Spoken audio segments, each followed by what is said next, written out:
ప్రతిసారి వినాయక చవితికి ఏమవుతుందంటే వినాయక చవితి నిమజ్జనానికి రోడ్లు వేస్తారు. నిమజ్జనం ముఖ్యం కాదు, ఫస్ట్ వినాయకుని విగ్రహం కొంటాం, ఇది రావాలి, రోడ్డు మంచిగా ఉంటేనే విగ్రహం వస్తుంది కదా.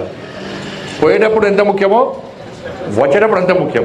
కాబట్టి ఈసారి దాదాపు ₹1,00,00,000 మా మేయర్ గారు, డిప్యూటీ కమిషనర్ గారు మొత్తం ప్యాచ్ వర్క్ అంతా కూడా టెండర్ పెడుతున్నారు. వినాయక చవితి కంటే ముందే ₹1,00,00,000 వినాయక చవితికి ఏర్పాట్ల కోసం ఇవాళ మొత్తం కంప్లీట్గా ప్యాచ్ వర్క్ చేస్తున్నారు. మొన్న బోనాల పండుగకు అన్నిటి కూడా ఏర్పాట్లన్నీ కూడా కార్పొరేషన్ నుంచే పూర్తి ఖర్చుతో కార్పొరేషన్ బోనాలకు ఏర్పాటు చేసినాం మనం. వినాయక చవితి కూడా పూర్తి ఏర్పాట్లు ఎక్కడ ప్రజలకు ఇబ్బంది కాకుండా ఒక మంచి వాతావరణంలో గణేష్ నవరాత్రి ఉత్సవాలు జరుపుకోవాలనే ఉద్దేశంతో గతానికి భిన్నంగా పోయినసారి ఏ సమస్యలు వచ్చినాయి, ఏ ఇబ్బందులు వచ్చినాయో దాన్ని తెలుసుకొని అటువంటి సమస్యలు రాకుండా ఉండడానికి ఇలా కార్పొరేషన్ తరఫున వినాయక నవరాత్రి ఏర్పాట్లు అన్నీ కూడా చేస్తున్నాం. ఇలా కరెంటు బిల్లు కూడా ఊకే మంటపాలకు ఏం చేస్తారంటే వాళ్ళ డ్యూటీ వాళ్ళు చేస్తారు, ట్రాన్స్కోర్ వాళ్ళ డ్యూటీ వాళ్ళు చేస్తారు, వాళ్ళ బిల్లు వసూలు చేయాల్సింది, లేకుండా వాళ్ళ ఉద్యోగాలు పోతాయి. ఈ కరెంటు వైరు వేయడం, గుంజడం, కొత్త మంటపాలు ఏర్పాటు చేయాలి. ప్రజల్లో కూడా కొత్త యువతను ఎంకరేజ్ చేయాలి. కొత్త యువతను ప్రోత్సహిస్తేనే భక్తిభావం పెరుగుతూనే వాళ్ళు కూడా క్రమశిక్షణ వస్తుంది వాళ్ళు.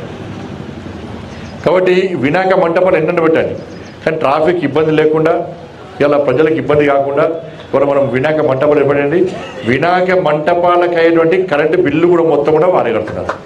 ఫ్రీ కరెంట్ సరే, వినాయక మంటపాలకు ఫ్రీ కరెంట్. కరీంనగర్ కార్పొరేషన్ బదిలో ఏదైనా ప్రతిసారి ఇవాళ చందాలు కూడా ఎవరు ఇస్తలేరు.